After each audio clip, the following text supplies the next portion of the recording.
छोटी सी गौरैया का श्री कृष्ण पर विश्वास। प्रेरक कहानी। कुरुक्षेत्र के युद्ध क्षेत्र को विशाल सेनाओं के आवागमन की सुविधा के लिए तैयार किया जा रहा था। उन्होंने हाथियों का इस्तेमाल पेड़ों को उखाड़ने और जमीन साफ करने के लिए किया। कमजोर और भयभीत गौरैया मदद के लिए इधर उधर देखती रही। तभी उसने कृष्ण को अर्जुन के साथ वहां आते देखा। वे युद्ध के मैदान की जांच करने और युद्ध की शुरुआत से पहले जीतने की रणनीति तैयार करने के लिए वहां गए थे। उसने कृष्ण के रथ तक पहुंचने के लिए अपने छोटे पंख फड़फड़ाए और किसी प्रकार श्री कृष्ण के पास पहुँचे। हे कृष्ण, कृपया मेरे बच्चों को बचाएं, क्योंकि लड़ाई शुरू होने पर कल उन्हें कुचल दिया जाएगा। सर्वव्यापी भगवान बोले, मैं तुम्हारी बात सुन रहा हूँ, लेकिन मैं प्रकृति के कानून में हस्तक्षेप नहीं कर सकता। गौरैया ने कहा, हे भगवान, मैं जानती हूँ कि आप मेरे उद्धारकर्ता हैं। मैं अपने बच्चों के भाग्य को आपके हाथों में सौंपती हूँ। अब यह आपके ऊपर है कि आप उन्हें मारते हैं या उन्हें बचाते हैं। काल चक्र पर किसी का बस नहीं है। श्री कृष्ण ने एक साधारण व्यक्ति की तरह उससे बात की, जिसका आशय था कि वह ऐसा कुछ भी नहीं था जिसके बारे में वो कुछ भी कह सकते थे। गौरैया ने विश्वास और श्रद्धा के साथ कहा, प्रभु, आप कैसे और क्या करते हैं वो मैं नहीं जान सकती। आप स्वयं काल के नियंता हैं, यह मुझे पता है। मैं सारी स्थिति और परिस्थिति एवं स्वयं को परिवार सहित आपको समर्पण करती हूँ। भगवान बोले, अपने घोंसले में 3 सप्ताह के लिए भोजन का संग्रह करो। गौरैया और श्री कृष्ण के संवाद से अनभिज्ञ अर्जुन गौरैया को दूर भगाने की कोशिश करते हैं।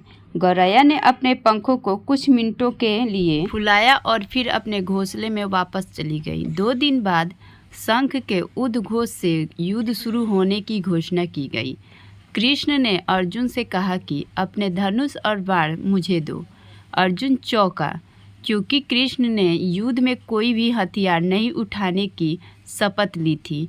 इसके अतिरिक्त अर्जुन का मानना था कि वह भी सबसे अच्छा धनुर्धर है। मुझे आज्ञा दे भगवान, अर्जुन ने दृढ़ विश्वास के साथ कहा।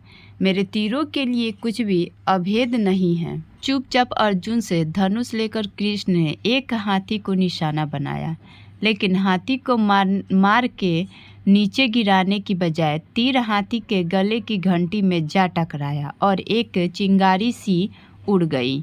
अर्जुन यह देखकर अपनी हंसी नहीं रोक पाई कि कृष्ण एक आसान सा निशान चूक गए।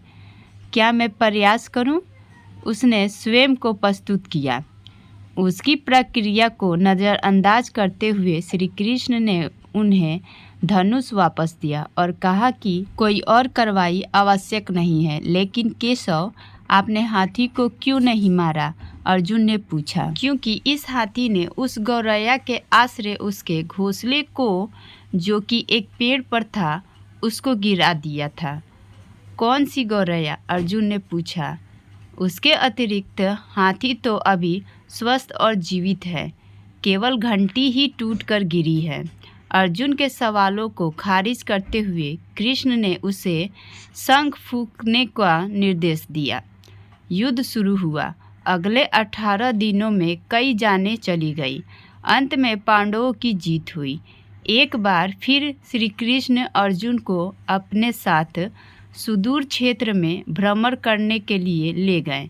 कई सौ अभी भी वहाँ है, जो उनके अंतिम संस्कार का इंतजार कर रहे हैं। जंग का मैदान गंभीर अंगों और सिर बेजान सीढ़ियों और हाथियों से अटा पड़ा था। कृष्ण एक निश्चित स्थान पर रुके और एक घंटी, जो कि हाथी पर बंधी जाती थी, उसे देखकर विचार करने लगे।